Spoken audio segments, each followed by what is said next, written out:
Et salut les loulous, j'espère que vous allez bien. Donc ça fait un petit moment qu'on s'est pas vu. Du coup j'avais laissé passer un peu les matchs par rapport aux séries avant de faire vraiment une débrief sur les séries qui vont arriver. Du coup les finales de conf. Voilà, juste un petit débrief vite fait. Voilà, donc mon équipe et mon chouchou, voilà, qui se sont fait sortir par les Warriors. Du coup c'était une très très belle série. Pour moi l'une des plus belles séries. Malheureusement c'est pas allé sur match 7 tant d'espérer. Mais ça aurait valu le coup tellement la série était belle. Et il y a vraiment de tout dans cette série, de l'engagement, du suspense, du spectacle, du trash talk, tout était réuni vraiment pour une très très belle série. Après malheureusement bah voilà, la blessure de Morant a fait que bah, c'est pas allé plus loin. Après même sans blessure, je sais pas si ça aurait changé vraiment grand chose. En tout cas, il y avait une hésitation entre l'expérience des Warriors et la fougue des Grizzlies. Mais on voit bien que c'est l'expérience qui l'a remporté cette année et sur cette série. Parce que je pense qu'on verra dans les années futures, cette équipe-là peut aller très très très loin et tout en gardant cet équilibre. En tout cas, bravo à eux, bravo aux Grises. Ils ont eu beaucoup de félicitations de tous les joueurs, de tout le monde de la NBA. Ils ont régalé. Voilà, ils ont régalé franchement cette année. Rien à dire, pas de déception, même pas de déception pour eux, parce qu'ils sont sortis en demi-finale. Pour eux, c'est que du bonus, que du bénéf. Ils sont quand même allés titiller cette équipe des Warriors. Voilà, qui n'ont pas été si transcendants que ça. Voilà, faut le rappeler. Et je pense on les voit peut-être un peu trop beaux que ce qu'ils sont. Voilà, parce qu'on parle forcément des Splash Brothers, tout ça. Mais en réalité, dans les faits, quand même, c'est pas si fantastique que ça. C'est pas les Warriors d'il y a 5 ans. Donc, attention à pas trop les voir trop beaux. Même si peut-être qu'ils en gardent sous le coude aussi. Voilà. En tout cas, ils restent favoris pour le titre. Voilà, ils sont cotés à combien les coquins? À 2,40. Voilà, ils sont cotés à 2,40. Ça vaut le coup d'y aller. Bref. En tout cas, ils sont favoris. Voilà, et ils vont recevoir Dallas qui a sorti les Suns. Voilà, Dallas qui a sorti les Suns. Les premiers à recevoir, c'est les Warriors. Voilà, ce sont les premiers qui reçoivent dans cette série-là. Deux matchs, ouais, sûrement 2-0. Après, qu'est-ce que ça peut faire ce oui, donc bon, de toute façon, moi, les Warriors, 100% favoris sur cette série. Même avec un Doncic en feu, je vois pas sortir les Warriors comme ça. Non, je pense pas. D'ailleurs, on voit hein, hier, ils ont détruit les Suns sur le match 7, mais ils ont détruit. En plus, c'était à Phoenix. Ils les ont détruits, mais complet, quoi. Je veux dire, il y avait 50 points pour Phoenix, je crois, au troisième quart-temps, à la fin du troisième quart-temps.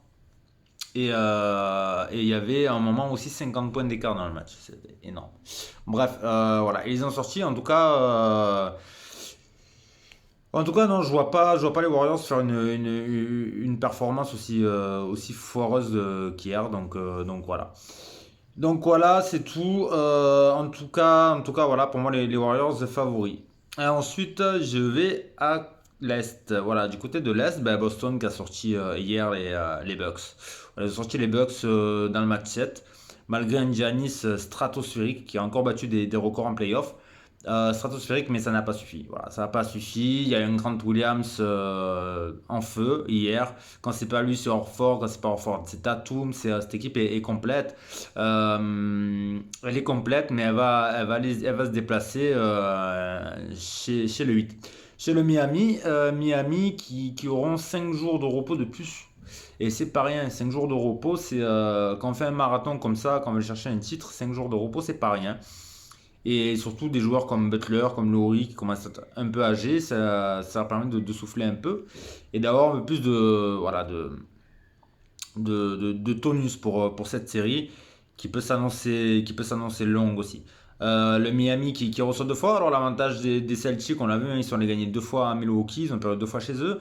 Là ils vont deux fois au début chez le 8. Ils sont capables d'aller chercher une victoire. Voilà, ils sont capables d'aller chercher une victoire. Et c'est un peu 50-50 pour moi cette série. C'est un peu 50-50. L'avantage du terrain est pour le 8. Mais je pense que Boston, sur les deux premiers, peut aller chercher un match. Après, ils sont capables de perdre les deux matchs chez eux, comme ils ont fait contre les Bucks. Mais ils sont capables d'aller battre le 8. En tout cas, ils sont favoris aussi sur cette série. Donc finalement, ce serait Boston pour moi. Après, c'est dans un mouchoir de poche. Même les trois franchises, hein, que c'est les Warriors, le 8 ou Boston, pour moi, c'est un mouchoir de poche.